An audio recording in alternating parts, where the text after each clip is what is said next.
Next up is Greg. Greg is over here. And Greg is also from San Francisco with some European network and roots, and his company, Urban Interactive Exchange, Innovation Exchange, you will talk about, is taking more about the civic engagement and see if we can take some of the amazing stuff from the Valley and how does it reflect also in the European context. And I'm really happy to welcome here on stage, Greg.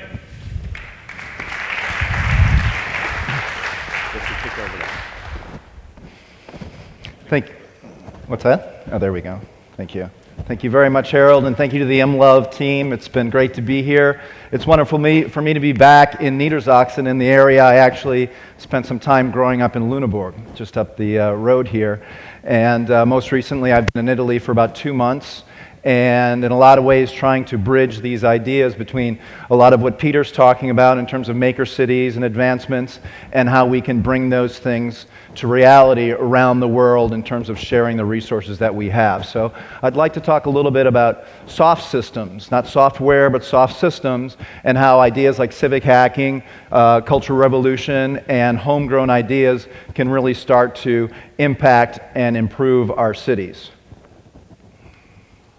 So questioning a little bit, what does this future city look like, and how much is it about technology, and how much is it really thinking about culture, and about history, and about architecture, and about how we live? Thinking back in history, the idea of the Tower of Babel is really a story about technology, about power, about aspirations, and about failure because of lack of API, or API that didn't work. People not being able to communicate, cooperate, and work together to solve the problems at hand as opposed to just pointing at technology. So as we advance as human beings, there's different concepts of evolution. So David Attenborough talks about that we've really stopped evolving in the Darwinian sense, and that we're on the verge of a cultural evolution. And this is really important in terms of how we can start to solve the problems that are at hand today as we evolve and as we innovate. Michael Dortuzzo of MIT talks about innovation as a creative idea that meets a pressing human need. Well, there's a lot of exciting things going on in art and innovation and technology, but the question is, how much are we really also addressing some of the really difficult issues in the world that have to do with poverty, that have to do with access to technology, to clean water, to education, so that as a species we can move forward and evolve beyond simple technology ideas. And as Peter's starting to allude to, these things are really about cities. And as we become more and more concentrated, we're looking at 60% of the human population being in cities by 2030. This is where these issues need to be confronted and start to share ideas. That gives us an opportunity for this new concept of autonomy and cooperation happening in the context of cities. This is a picture of an industrial complex that was constructed over 2,000 years ago. It's off-grid, it's powered by renewable energy, and it was created to produce the most valuable thing on Earth at the time, salt. This has been a continuous production and is fundamentally similar to the types of things that we're talking about today in terms of distributed production, international cooperation, these new ways of partnership, finding political common grounds so that we can address the issues at hand, cultural preservation, particularly in the case of areas like Europe, and evolving economies, and these new concepts around sharing economy and creative economy.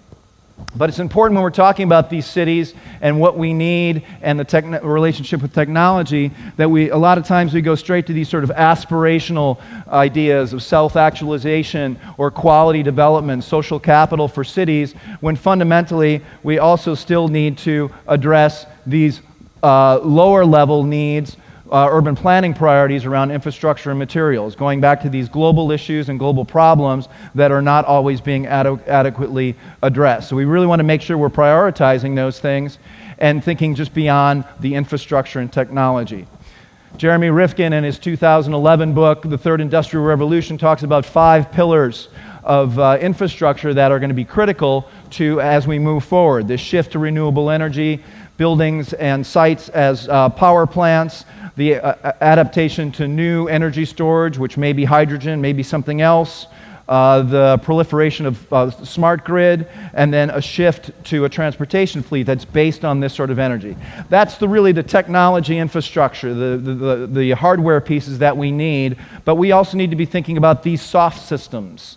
How are we going to implement these ideas? How are we going to make our cities better? And at the core of that is the public-private partnerships that can make our lives and our cities better.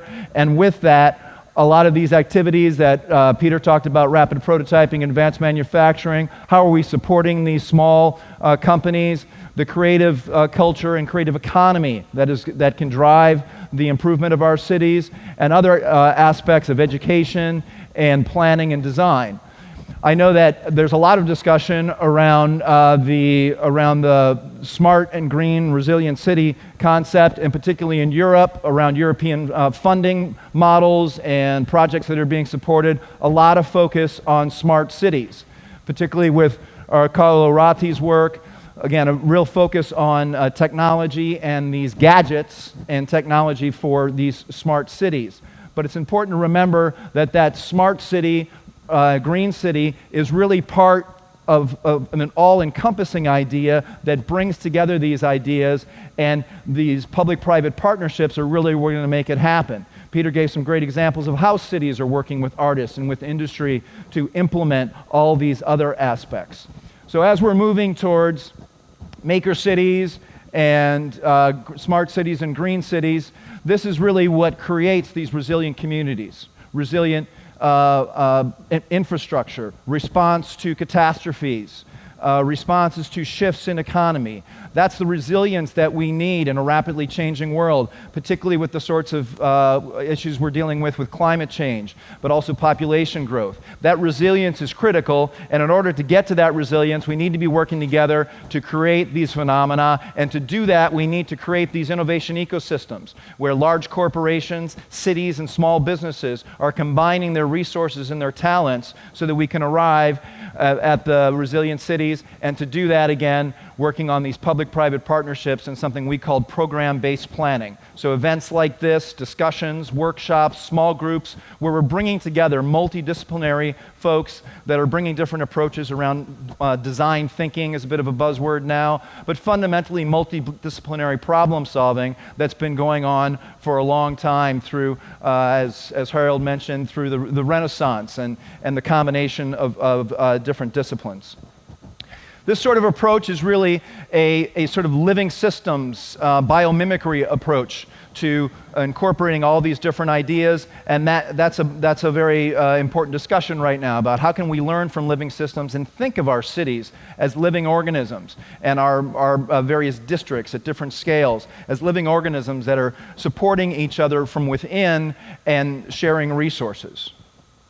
This is opening up within our cities new concepts or new aspects of access and feedback in terms of information, in terms of how people are cooperating, and allowing urban centers to potentially become these innovation ecosystems. Peter talked about the city as a laboratory. So that's the big opportunity. When we're talking about these global problems and dense urban centers, this is where we can create these technologies that will serve all mankind, in addition to advancing these very sexy and exciting new technologies, but also addressing adaptive solutions that are dynamic in response to the issues that come up, and integrated interactive data exchange network. So what's big data really for? What's the potential? That's that sort of interaction and dynamic that we can work with in a well-functioning smart city and green city. Moving. There we go. So these technologies that we have, fundamentally, we have all the technologies we need.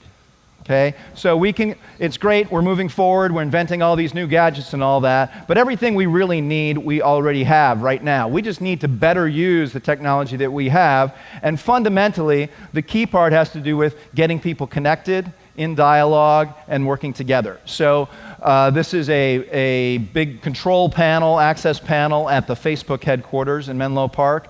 And Facebook, LinkedIn, a lot of those sorts of professional and social media platforms are already providing us with the tools that people need to connect. And some of the most exciting projects I'm seeing are just using those platforms to connect people and create the communities moving forward.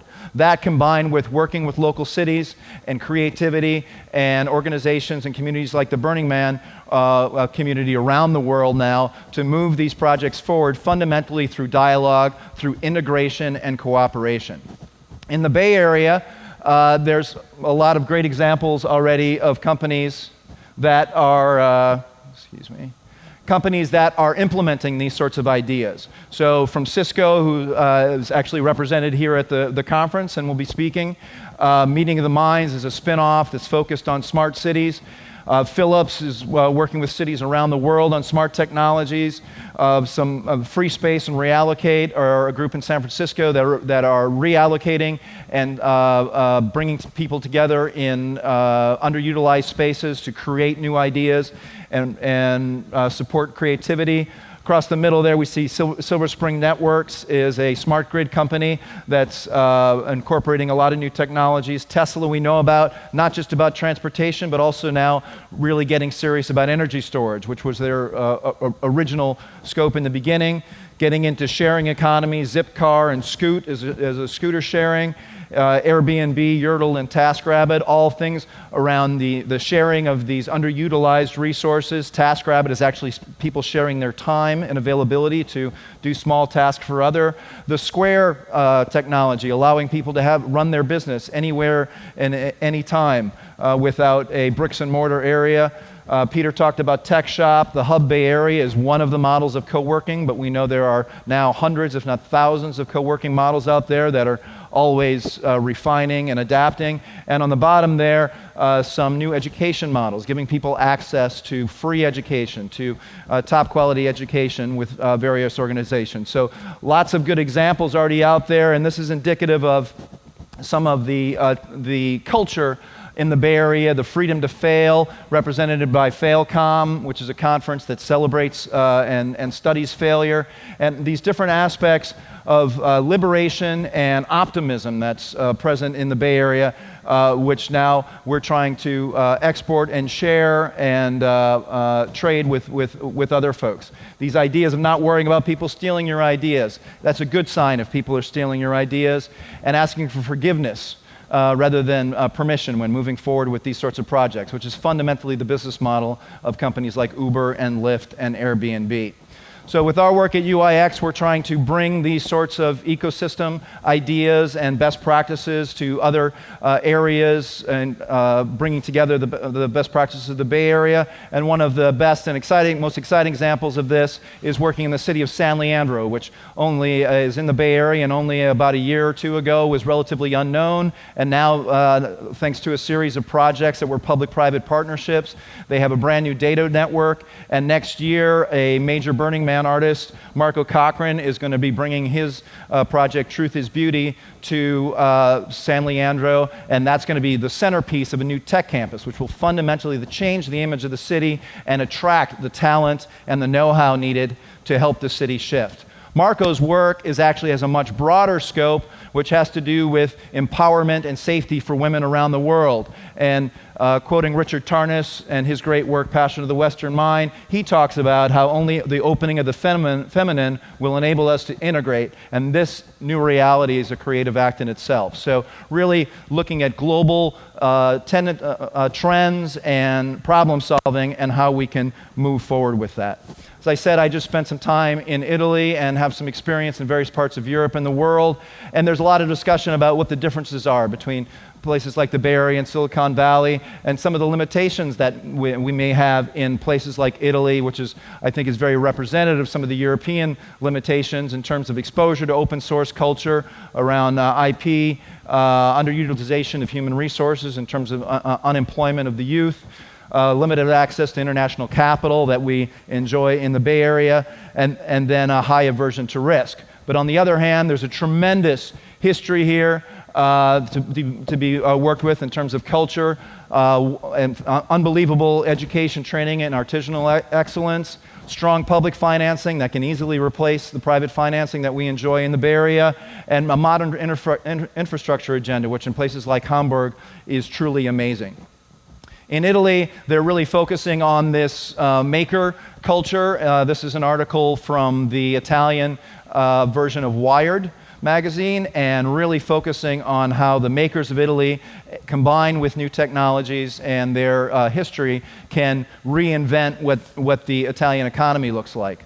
This organization in Napoli is called IN, and they're bringing in international volunteers from all over the world, particularly English-speaking countries, and they're working with the youth there to get them trained in English, but also to expose different folks to different cultures and give youth new opportunities with language skills so that they can get jobs and they don't have to go to work for the Camorra, which is the local mafia, which is continues to be a real problem in Napoli. So a very, very powerful program going on in Napoli. This is a program in Reggio Emilia, which is about Food Lab, International Food Lab and Masters, also supported by the Italy Fab Lab. And this is a real mix of folks with food talents, but also with maker talents. And also cities. The city of Ferrara has their urban center, which is a group of young people who is reaching out with various activities around self-identity and community engagement.